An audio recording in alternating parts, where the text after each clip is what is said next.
You've got a speaking opportunity on the calendar. You're excited, it's a great audience, but before you start working on your slides and rehearsing that opener, there's something I want you to always do first. And that's to ask a very specific set of questions to your meeting planner or your event coordinator the next time you talk to them. Because the best speeches don't start with writing, they start with alignment. Most people, when they book a speech, ask like 3 questions. When's the day? What's the time? What's the topic you want me to talk about? And where is it? And that used to be me too until I got caught by surprise. Like that time when I walked into a room expecting like 50 people and there were 350 people. Or that time when I walked into a gig and the stage that I had was shoved into a corner with maybe 1.5 feet worth of room to move. And of course, there's the oh so common experience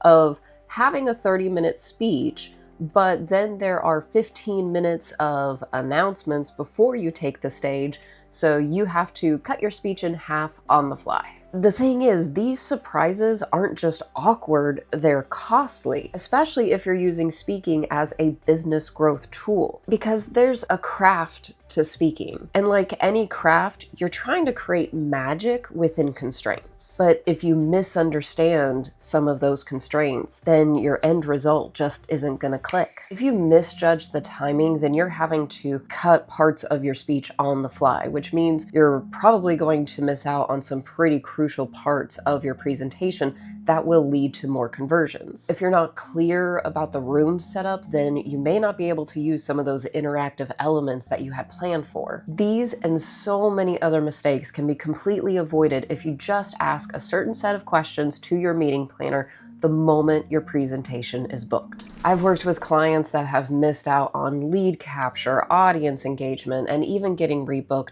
simply because they didn't know the questions to ask. That's what this video is all about. If you're new here, hi, I'm Sharí Alexander. I help founders and executives maximize ROI from speaking opportunities. And this is the exact checklist I use to make sure that every speech is aligned, intentional, and impactful. So let's jump in. First, let's talk about the 2 main ways you're likely going to book your speech. The first one is the call for speakers. So this is when an organization posts a call for speakers on their website, LinkedIn, their newsletter, or any other platform. Your job essentially is to click a link, fill out a form, and submit. This form usually covers the basics: your name, your bio, your proposed speech titles, descriptions, key takeaways, things like that. For larger events with multiple tracks, they may ask you which track best fits your program, or also what type of speech is this the best fit for? Is it a keynote? Is it a breakout? Is it a workshop? Is it a round table or panel? That sort of thing. Before submitting your form, you do your homework, you review their website, look at past agendas, make sure you understand their audience very well so that your proposal stands out. If you get accepted, you'll get an email from the organization, and then likely you're booking a call with the meeting planner or event coordinator to go over the details. The other way you get booked for speeches is to bypass that whole process and you're contacted directly and invited to speak at the event. Or somebody in their network has referred you, and so you're hopping on a call with your meeting planner or event coordinator. Whichever path you're taking, it's in these conversations with the meeting planner that I want you to ask these questions to help you find alignment and to avoid those presentation hiccups. So we're going to start with the basics, the fundamentals. So of course you need to know when your presentation is going to be, but beyond the date itself, I also want you to be sure to ask, what time of day is your presentation? Time of day is very important because your audience's energy and psychology is going to change throughout those long conference days. And you need to be aware of what your audience's mindset is when they walk into the room for your presentation. If you're the opening keynote, then you need to bring a level of energy and pop and sizzle because you want people to be excited about the day ahead. You are quite literally setting the tone. You are setting the key note. Hey. Then if you're the luncheon keynote, you also need to be aware of the fact that your audience is going to be distracted. They may even be a little bit lethargic because they're digesting their food and they're at the halfway point of the day. In that circumstance, you want to figure out, okay, how do I create perhaps a little bit more audience interaction and participation, keep them on their toes a little bit, or even make the presentation more lighthearted and add more humor or storytelling if you're in that keynote position. And then, of course, if you're the closing keynote, then your speech is to help everybody integrate this experience that they've had, to bring things full circle, to tie a bow on it, to make sure that everybody's leaving the room on a high note. So once we know the day and time of day, the next thing I want you to ask your meeting planner is, tell me a bit about the agenda leading up to my presentation. This is very important because this is where some things get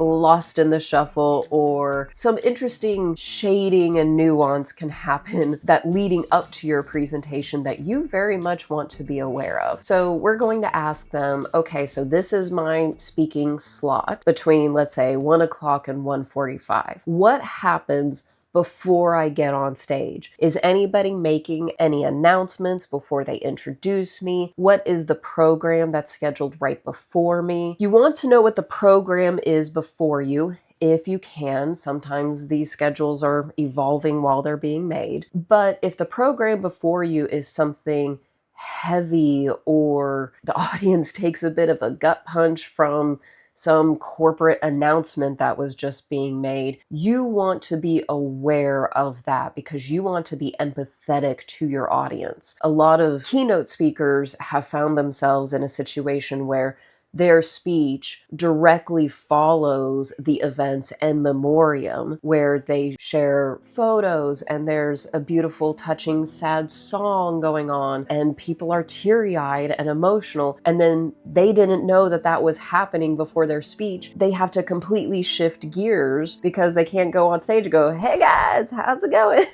It would be a little tone deaf. So you want to be empathetic to your audience's experience, which is why you want to know what's happening beforehand. I've also seen situations, and have been in a couple, where the company president or the association president gives a pretty not so fun announcement, whether it's about budget cuts, a change in programming. Things can go sideways. So just make sure that you talk to your meeting planner about what's happening before my presentation. And you may even find an opportunity to piggyback off of what's happening before you speak, which is great. The other reason you want to ask about what's happening before you speak is because this may actually eat into your speaking time slot. Sometimes they will slate you for 1 to 1:45, but there will be announcements beforehand. Sometimes those announcements are 5 minutes, 10 minutes, 15 minutes, and next thing you know, you have to cut your presentation in half. So I always make sure to check in with the meeting planner about those announcements,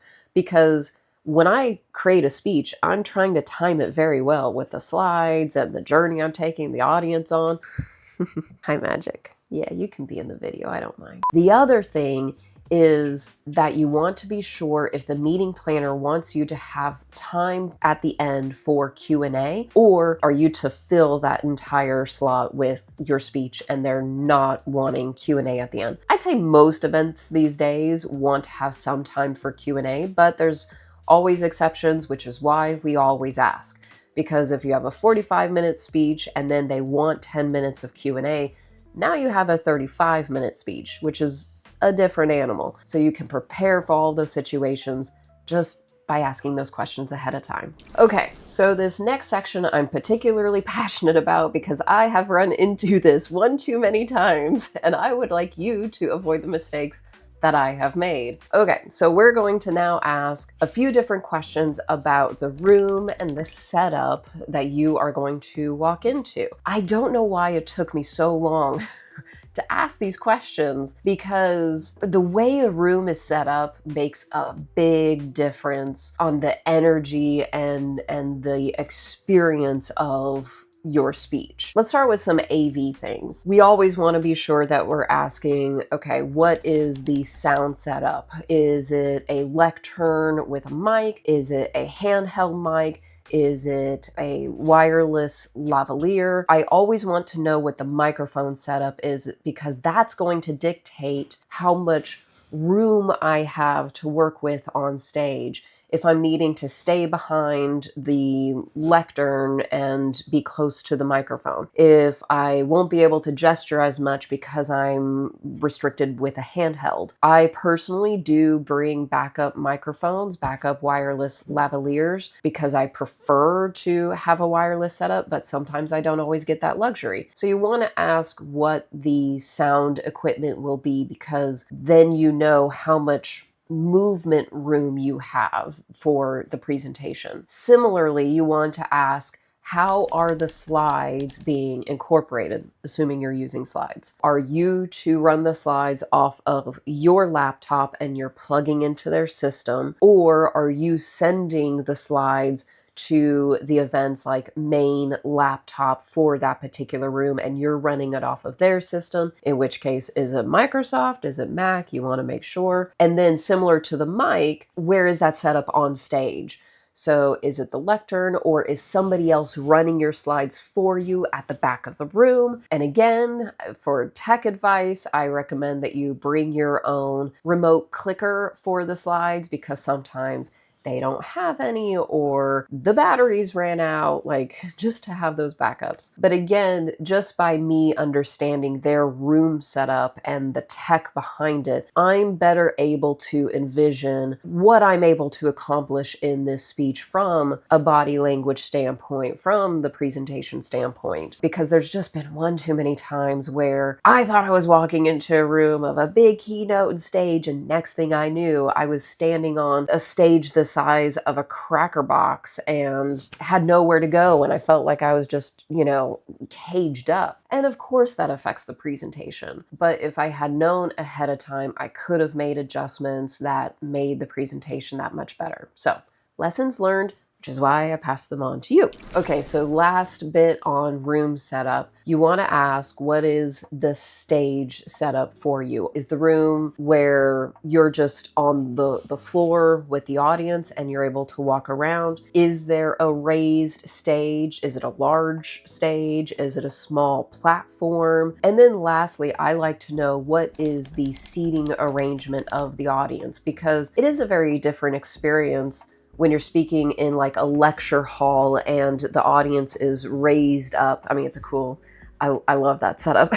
But that's very different than you're walking the floor with folks seated in half moon round tables. Also very different than if they're crammed into only chairs that are just row after row after row. Just very different experiences. So I like to know how the audience is sitting, because if they won't have tables in front of them, then I may not do printed handouts where they're filling things out, because that's awkward. Or if they are seated in round tables, full rounds, which means some people are going to have their back faced towards me, then I may walk the room a bit more. Or if they are grouped together at tables or rows, then I may weave in an experience where the audience can like group together and have a conversation, and then we come back to the content of the speech. Just room setups make certain things easier than others, but all this to say is the more you're able to envision what that setting is going to be for your speech, first of all, you already are able to get a sense of what your audience is going to be needing and experiencing. And then also you can weave in different techniques based off of the room setup. But if you're going in blind, you can't do that, and you may have a mismatch that affects the entire experience.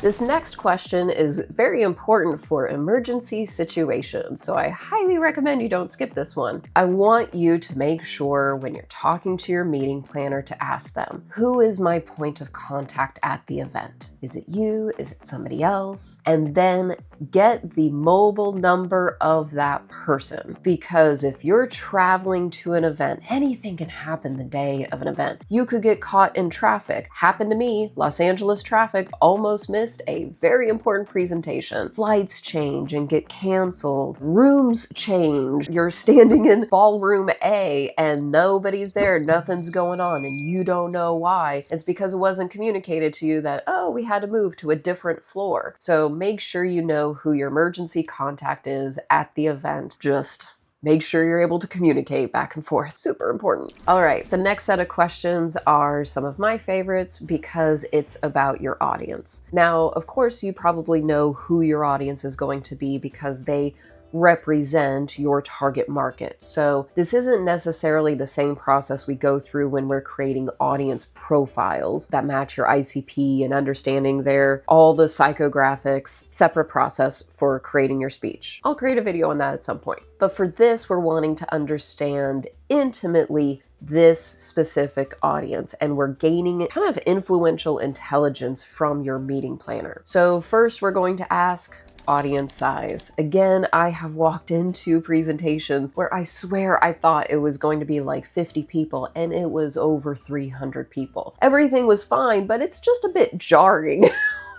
And that happens. I've also been in the audience where I could tell that one of the speakers was expecting hundreds of people and there were like 15. So just ask ahead of time. Don't make assumptions, just ask. Next, we're going to talk with our meeting planner about who's specifically going to be in that room. So you obviously know the industry, but what job titles are going to be represented in the room? Is it a mix of HR and IT? Are we talking to senior VP levels or managers and directors? Are these more frontline like cashiers and customer service? The reason we want to check in about the job titles represented is because everybody in their role has a different angle and perspective on the problem that you're solving with your speech. So we want to make sure that we understand their perspective so that way the speech speaks more directly to them. We build rapport, all of those good things. So again, just don't assume you know who will be in the audience. Ask. The next thing I'm going to check in with my meeting planner about is tell me about the current state of affairs for your audience. What are their biggest challenges right now? Ask them what is top of mind for everybody. Right now, for the general landscape, like the biggest challenge or question on everybody's mind is AI. How do we use AI?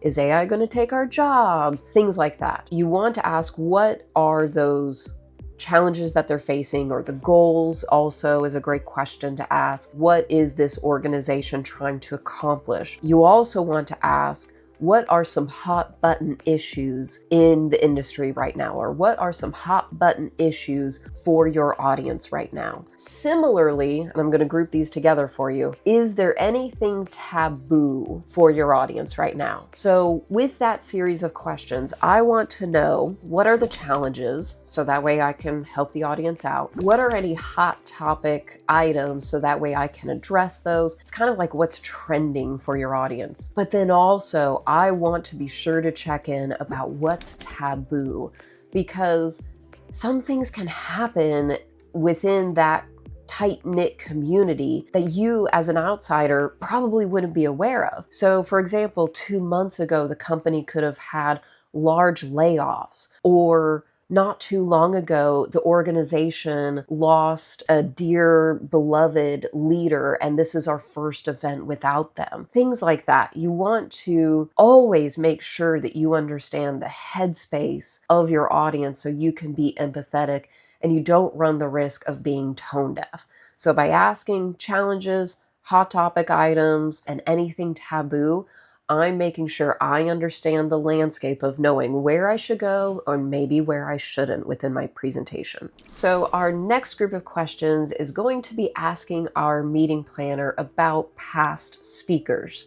Now, we're not doing this for gossiping purposes. We're asking these questions to learn about what has worked and what hasn't in the past. So I will ask the meeting planner, who are some speakers or what are some programs that have worked really well in the past for this audience? What had the most positive buzz after the program? In which case, the meeting planner may say some speaker names or they may describe the presentation itself. What I hear very often is these days, meeting planners will say things like, oh, well, so-and-so brought in a program and it was very interactive. The audience was very engaged. Or somebody brought in something where together as a group, we built this plan, this concept, so everybody got to see how it worked in real time. That's a phrase I'll hear pretty often. So either way, you are basically asking your meeting planner, how can I make this presentation great? What worked in the past? And as you might expect, we're also going to ask them what hasn't worked. So we'll ask the meeting planner, are there any presentations that just didn't work, perhaps even bombed?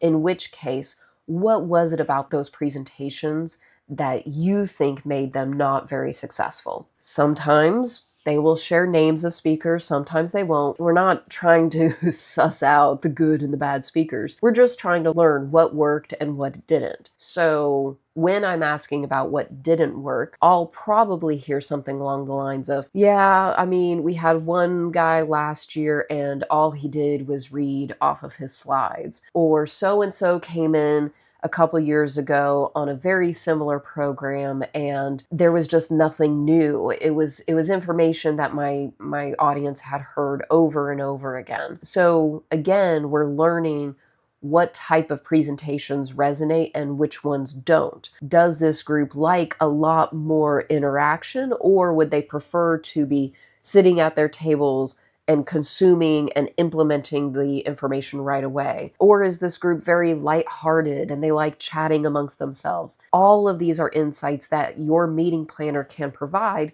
so long as you ask these questions.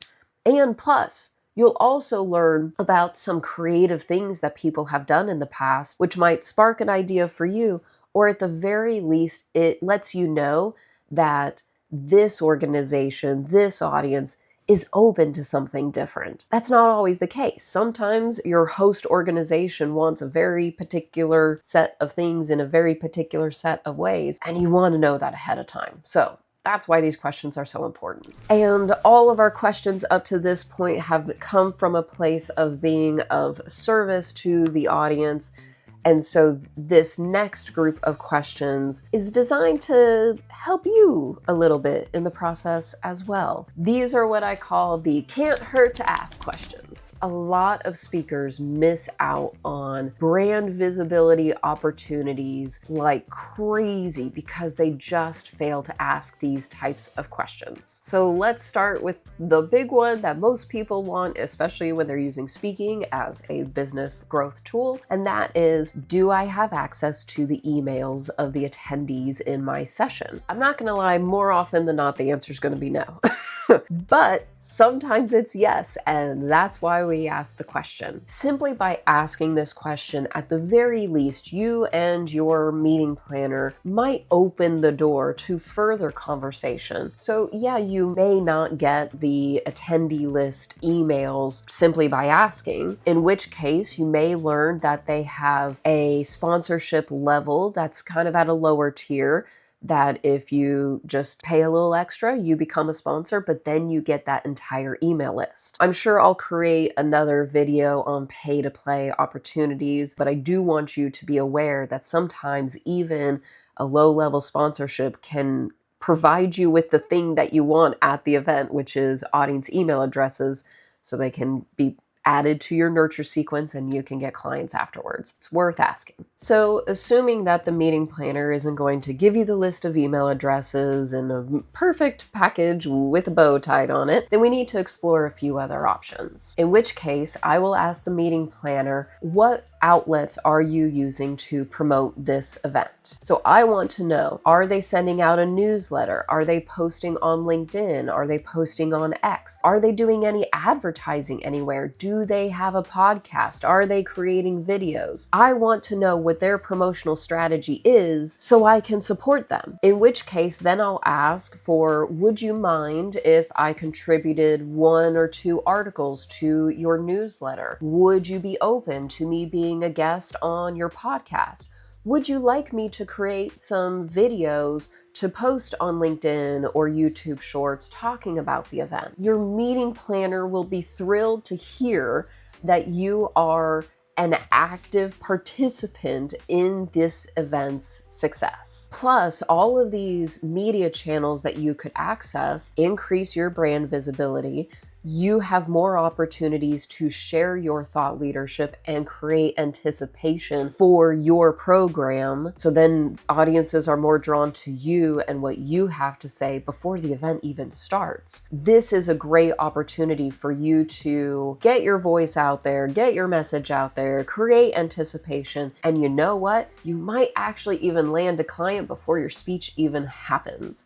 So these questions are worth asking. So then the next big question is to make sure that you and your meeting planner are on the same page when it comes to what you're allowed to do on stage, so to speak. And I'm specifically talking about the pitch here. Are we okay with a hard pitch at the end of the presentation? Do I save up 5 minutes specifically to talk about my services and how you can hire me or book a call? More often than not, that's not what they're looking for. And quite frankly, that's not how I like to pitch my services at the end of a presentation. But what I do like to do is to provide free resources, oftentimes in exchange for an email address. So I just want to make sure that my meeting planner is okay with that, to offer free resources to your audiences that they can access during or after your presentation. And if it's okay to offer those with an email in exchange for those resources. To be honest, I've run the full gamut of these options for myself and my audiences. All of them can work successfully. It's just a matter of being on the same page with your meeting planner, understanding audience expectations, and as always, making sure everything is in alignment. So if you learn that they don't want you to offer free resources in exchange for an email, they prefer that you just offer free resources, fine, that's okay. We can work with that. We will just create those resources accordingly. And once they get those resources, then, oh my gosh, within that resource, there's an invitation for another resource in exchange for an email address. See what I mean? You can still create a system and a funnel, but it all starts with clear expectations at the beginning. And there's your list of questions for your meeting planners. It's simple, but it has saved me from misfires and has helped my clients with some of their most successful speaking engagements. Because when you prepare like a pro, you perform like one. If you want more behind the scenes frameworks like this, then click subscribe. And if you would like help in turning your speaking opportunities into lead generation machines, then be sure to check out the link below. I'll see you in the next one.